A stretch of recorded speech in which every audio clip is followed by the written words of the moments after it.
नमस्कार, मैं निशा शर्मा आप सभी का स्वागत करती हूँ न्यूज 21 की स्पेशल खबर में।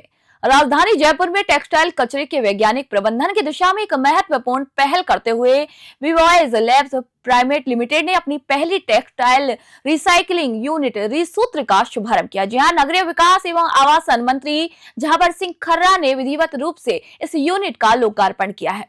इसी अवसर पर मंत्री झाबर सिंह खर्रा ने कहा कि इस प्रकार की नवाचार आधारित पहले न केवल शहरों को स्वच्छ बनाने में सहायक है, बल्कि पर्यावरण सुरक्षित भविष्य की मजबूत नींव भी रखती है। उन्होंने कहा कि टेक्सटाइल कचरे के पुनर्चक्रण से सतत विकास यानी कि सस्टेनेबल डेवलपमेंट के लक्ष्यों को मजबूती मिलेगी और नए रोजगार के अवसर भी सृजित होंगे। विवॉइस लैब्स प्राइवेट लिमिटेड के सीईओ अभिषेक गुप्ता ने भी यहां पर कहा कि रिसूत्र का उद्देश्य कचरे को बोझ नहीं बल्कि अवसर के रूप में देखना है।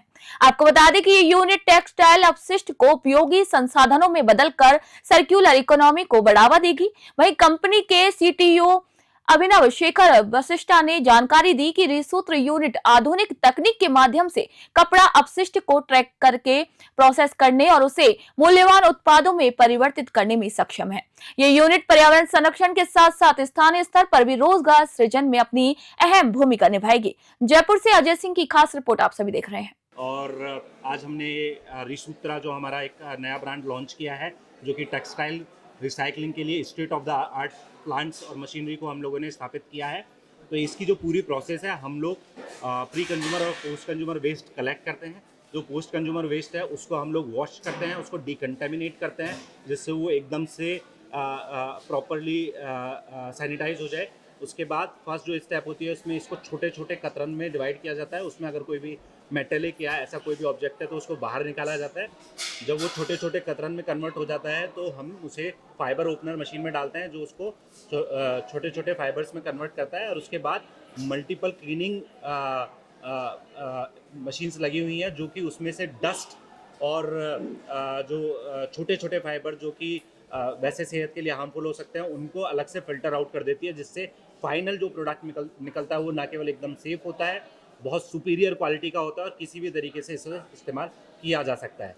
ये हमारी जो मशीन है ये किसी भी प्रकार के मटेरियल पे काम करती है। कॉटन हो, पॉलिस्टर हो, ब्लेंड हो, नायलॉन हो, सभी प्रकार के मटेरियल पे ये मशीन जो है ये काम करती है। और सभी प्रकार के मटेरियल पे इसकी जो गुणवत्ता है प्रोडक्ट की वो समान रूप से बनी रहती है। तो जैसा कि अभिनव जी ने बताया कि क्या प्रोसेस रहेगा, मैं बहुत प्राउडली ये भी बताना चाहूँगा कि ना केवल हम जो टेक्सटाइल है जिसको हम लोग जला के प्रदूषण कर रहे हैं अभी, उसको रिसाइकिल कर रहे हैं, बल्कि हम लोग रोज़गार भी हम लोग प्रदान कर रहे हैं। जैसा कि आप देख पा रहे हैं यहाँ पर इतनी सारी महिलाएं हैं और हमने ये जो मशीन लगाई है वो इतना सिंपल टू ऑपरेट है कि हमारे जितने भी बॉटम ऑफ द पिरामिड से है वहीं से हमारा सारा स्टाफ हायर हुआ है और वो सारा ये प्रोसेस बहुत ईजिली यूज़ कर पा रहे हैं। स्टेप बाय स्टेप वॉशिंग हो, चाहे उसका कतरन बनाना हो, चाहे फाइनल प्रोडक्ट बनाना हो।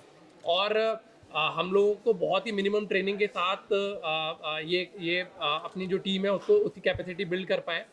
और हमारा उद्देश्य ये बस एक शुरुआती स्टेप है।